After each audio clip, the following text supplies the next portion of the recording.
warahmatullahi wabarakatuh, sahabat Indonesia, dengan Nela Luki di sini. Hari ini kita akan membahas terkait dengan apa sih yang bisa kita lakukan kalau orang tua kita sudah meninggal dunia.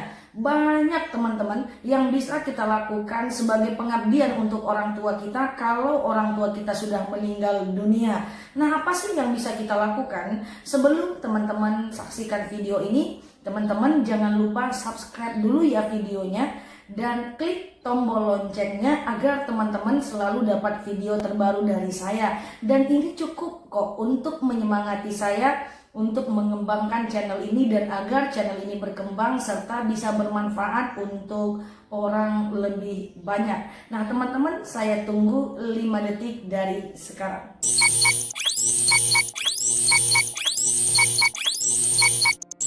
Teman semua, banyak kita yang sedih ketika orang tua kita meninggal dunia. Dan biasanya kesedihan itu akan bertambah-tambah semakin banyak karena dua hal. Yang pertama, karena kita tidak bisa berbuat apa-apa ketika dia hidup. Yang kedua adalah karena kita tidak tahu mau melakukan apa ketika dia sudah meninggal dunia.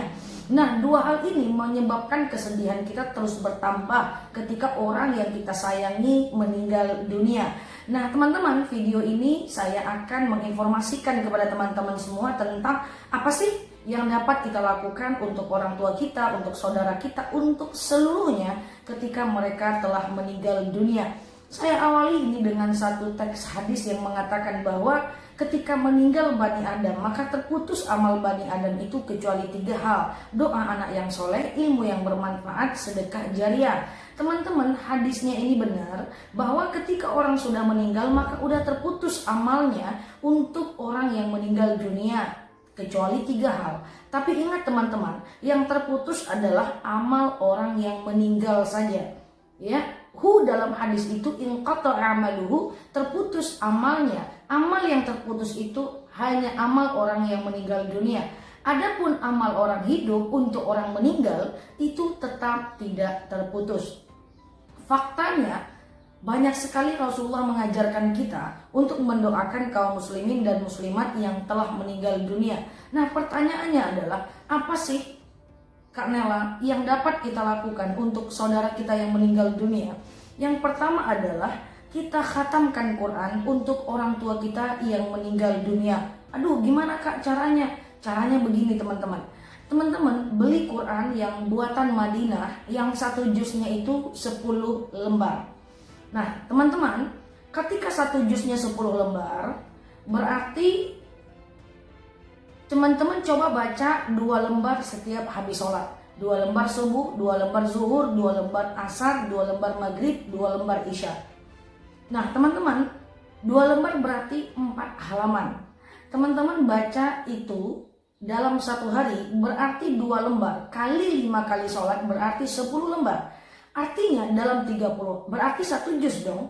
Nah berarti teman-teman dalam 30 hari sudah khatam Quran 1 bulan untuk orang tua kita yang meninggal dunia. Nah teman-teman semuanya, teman-teman bisa buat program loh untuk orang tua yang meninggal. Misalnya dalam 10 tahun saya pengen khatamkan Quran nih untuk orang tua saya di bulan Januari, di bulan Juni, atau di bulan Agustus, berarti 3. Atau dalam 1 tahun di bulan Januari, di bulan Agustus, berarti 2 kali. Ayo kita khatamkan Quran dan kita wasilahkan, kita doakan untuk orang tua kita yang telah meninggal dunia. Oh Kak Nela, saya nggak bisa nih khatamkan Quran untuk orang tua kita yang meninggal. Ya udah teman-teman baca jantungnya Al-Quran. Apa itu jantung Quran? Jantung Quran adalah Yasin. Kenapa dia mesti Yasin? Karena dia adalah jantungnya Al-Quran. Nah teman-teman, jadi baca Yasin tuh nggak masalah. Yang masalah adalah kalau yang dibaca tuh Yasin melulu, ayat lain tak dibaca sampai kita pun meninggal. Itu baru masalah ya. Kirimkan Quran sampai hatam, kemudian kirimkan Yasin, kemudian baca Ummul Quran Al-Fatihah setiap habis sholat. Nah teman-teman, kalau bisa breakdown ini ke dalam kehidupan sehari-hari, hatamkan Quran 3 kali setahun, kemudian baca Yasin misalnya setiap hari Jumat, lalu kemudian baca Al-Fatihah setiap habis sholat. Nah ini udah 3 loh. Nah kalau ini bisa kita lakukan, saya rasa nggak ada orang yang takut meninggal dunia. Kalau ini kita lakukan, saya rasa tidak ada orang yang takut akan kematian.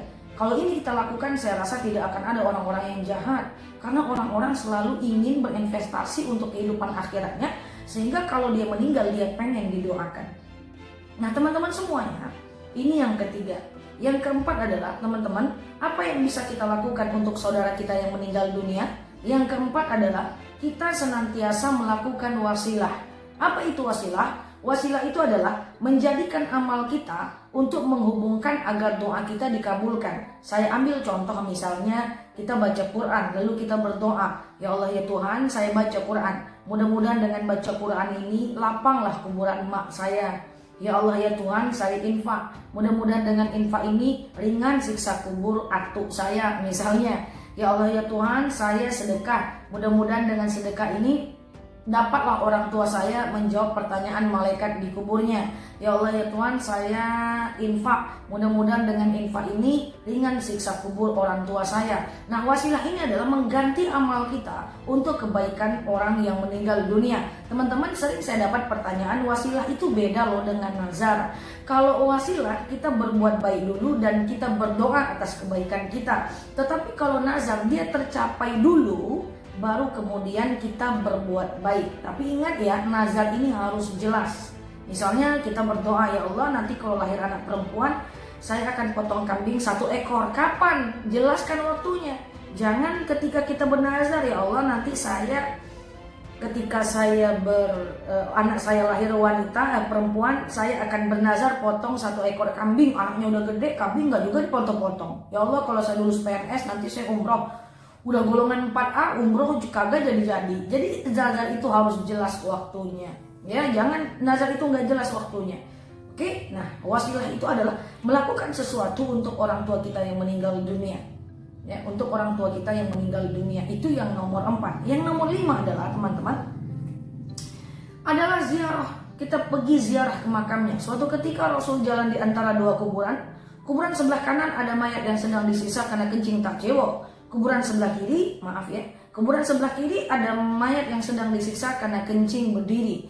Lalu Abu Bakar ngikut dari belakang. Lalu Abu Bakar bertanya kepada Rasul, ya Muhammad, kau sedang apa? Apa kata Muhammad? Saya sedang membersihkan kuburan ini. Ngapain kau bersihkan kuburan ini ya Muhammad? Saya ingin meringankan beban siksa ahli kubur. Artinya jangankan mendoakan, membersihkan kuburan saja itu meringankan siksa. Lalu Rasul ambil air putih, Rasul siram di atas kuburan itu.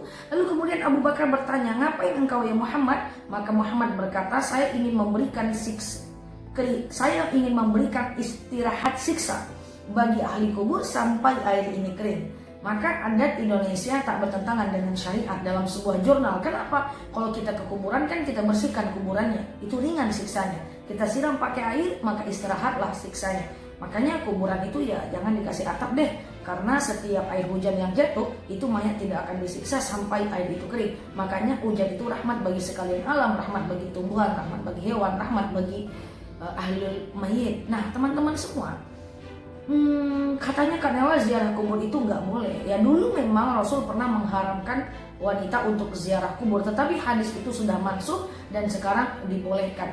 Nah teman-teman, cuman yang tidak boleh dalam ziarah kubur adalah mengkeramatkan kuburan atau meminta doa kepada kuburan. Misalnya ada kiai kita meninggal, lalu kemudian kita datang ke kuburan itu dan kita minta doa, itu salah. Atau kemudian kita berbicara dengan ahli kubur. Saya pernah melihat orang ziarah dan dia bercerita, Bu, iya saya datang nih, doakan saya ya, lapang-lapang di kuburan ya Bu, doakan saya mudah-mudahan semuanya sehat. Wah itu nggak boleh. Gimana kalau ibunya ngomong dari dalam kuburan, iya hati-hati ya, kan jadi lucu gitu. Nah teman-teman semua, ini guyon tapi ini fakta. Jangan bercerita kepada orang yang ada di kuburan. Tugas kita hanyalah berziarah, ziaratul kubur, li ahli kubur. Ziarah kubur itu untuk orang yang meninggal dunia. Nah teman-teman semua, selanjutnya adalah apa yang dapat kita lakukan nih untuk orang tua kita yang meninggal. Nah ini paling penting teman-teman, jaga hartanya. Maksudnya jaga harta apa? Nah saya banyak melihat fakta, udah 15 tahun saya berdakwah teman-teman. Banyak sekali saya mendapatkan laporan, Ustazah Nela, Kak Nela bantu apa nih? Orang tua saya meninggal, baru diantar ke kuburan siang, nah malamnya anak-anak udah rebut warisan. Nah ini na'udzubillah. Bukan tidak boleh membagi warisan, silakan membagi warisan karena itu adalah hak orang hidup. Tetapi ada adab membagikan warisan. Pertama apa? Pertama, hilangkan dulu suasana duka. Jangan kita masih sedih, kita udah bicara warisan. Kemudian yang kedua, jangan berkelahi karena warisan.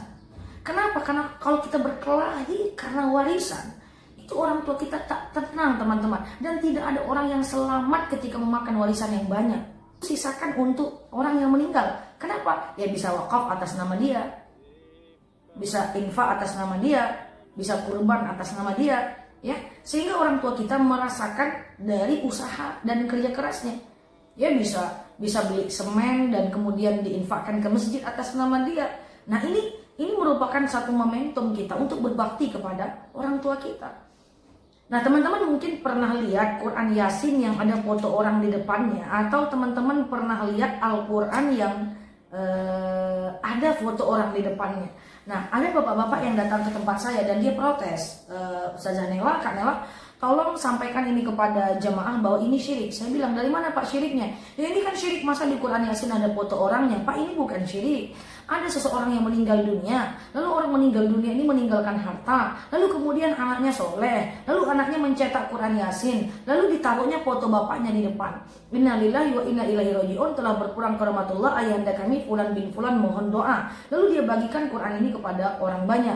Apa makna? Dia berharap ketika kita membaca itu Quran, kita wasilahkan, kita doakan untuk bapaknya yang meninggal dunia. Jadi kalau teman-teman dapat Yasin, jangan dilihat-lihat aja fotonya. Itu mayat itu bukan selfie, tapi dia minta wasilah. Ahli waris meminta wasilah supaya kita mendoakan orang tuanya yang telah meninggal dunia. Itu sebab banyak Quran wakaf. Nah, dari mana datang Quran wakaf itu? Bisa jadi dari uang mayit, bisa jadi dari uang orang yang hidup yang kemudian dia wakafkan untuk orang tuanya yang meninggal dunia. Oke, ini yang selanjutnya. Yang nomor berapa? Yang satu adalah khatamkan Quran, kirimkan Yasin, Al-Fatihah, kemudian wasilah, ziarah kuburnya, jaga hartanya. Nomor 7 yang paling penting adalah, teman-teman, ketika yang sekarang orang tuanya masih hidup, jangan lupa usahakan fardu kifayahkan dia. Saya sudah 15 tahun mencoba untuk membantu masyarakat dalam memandikan jenazah atau mengkafani jenazah. Saya kalau ada orang meninggal atau ada jenazah yang meninggal, saya jujur aja, saya nggak sedih dengan orang meninggalnya karena itu qadarullah, itu takdirnya. Saya yang sedih adalah melihat orang hidupnya, melihat anaknya ada 12 orang nggak bisa ngapa-ngapain, ya rambutnya spike, ganteng, yang perempuannya cantik-cantik, tapi ketika orang tuanya meninggal dia cuma bisa berpangku tangan aja, dia nggak tahu apa yang mau dilakukan. Nah, kalau bisa kami ini hanya sebagai petunjuk saja, yang menyiram tetap anaknya. Kalau bisa kami cuma mengawasi aja, Bu, nih siram nih, ayo nih siram, ayo hati-hati, jangan sampai mayatnya kesakitan, ayo ini kapannya digulung ke sini. Nah, kalau bisa sih orang yang paham itu hanya mengajarkan, yang mengerjakan adalah anak karena itu pengabdian terakhir. Cuma yang terjadi adalah justru yang mengerjakan adalah kami. Nah, ada sebagian anak yang dia mampu melakukan. Cuma banyak faktor, teman-teman. Kadang-kadang ya saya memaklumi kita nggak bisa untuk maksimal memandikan, mengkafani orang tua kita karena memang kita sedang sedih ya. Karena orang tua saya masih hidup dan saya juga berharap nanti ketika orang tua saya meninggal ya saya bisa dan saya kuat untuk melakukannya. Memang kadang bercampur dengan sedih, tapi mau nggak mau ini adalah pengabdian terakhir, teman-teman. Nah, kalau kita ketika orang tua kita meninggal, kita nggak kuat, kita pingsan, siapa yang memberikan pengabdian terakhir untuk orang tua kita? Jadi ketika dia hidup berbaktilah, sehingga ketika dia meninggal kita kuat. Nah, teman-teman, ini beberapa hal yang bisa kita lakukan untuk keluarga kita yang meninggal dunia. Nah, saya akan lanjutkan teman-teman video ini tentang apa sih pengabdian yang bisa kita lakukan ketika orang tua kita masih hidup, sehingga ketika dia meninggal kita tidak galau terlalu berlebihan, sehingga kita bisa menyolatkan dia, kita bisa memandikan dia, kita bisa mengkafani dia. Nah, saya yakin nih teman-teman, kalau yang menonton video saya ini adalah ibu-ibu yang orang tuanya sudah meninggal, share video ini kepada anak-anak muda. Saya percaya dan yakin bahwa setiap orang tua yang menyaksikan video ini tidak berharap bantuan anak di dunia.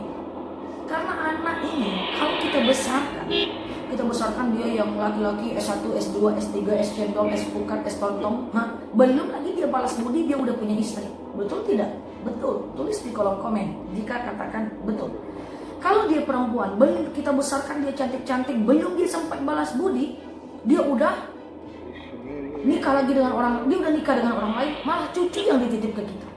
Artinya mengharapkan bantuan anak tidak bisa di dunia.